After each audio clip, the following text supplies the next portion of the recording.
So basically, Telegram is an app where you guys can log in into it or create an account using your phone number. Once you create an account using your phone number, you can add your friend if they use Telegram, and you can also find them via their, contact number, and you can add them on your Telegram group and send message, receive message. It's similar to Viber, all right? So if you use Viber in the past, you can use Telegram. But even if you have not used Viber until now, don't worry, because this video is for all you beginners who are new to Telegram.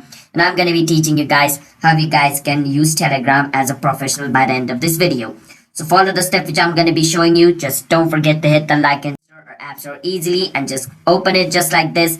After you open it, wait for some time until it opens up and click on start messaging. Now, as I said, in order to use Telegram, you need your phone number. So over here, you need to choose from which country you are. So I'm going to choose my country. You choose your country, all right?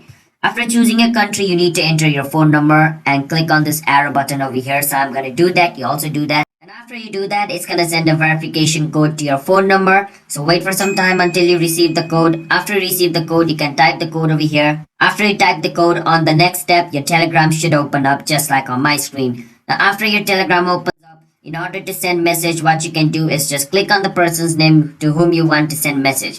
So let's say I want to send message to Nepal share. I can click on Nepal share, and over here at the bottom where it says message, and type whichever message I want. So I'm going to write nice, and I can click on this arrow, and my message is going to be sent just like this.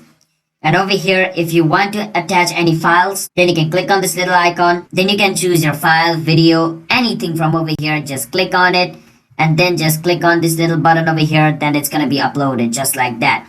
So that's how you guys can send message, as well as you guys can, send files or videos on your, Telegram. And you can also receive messages just like this. It's similar to that. So hope you guys understand how you guys can use Telegram. These are the only thing you need to know for beginner. So hope you guys understand. And in order to go to the setting, you can click on this three arrow. And as you guys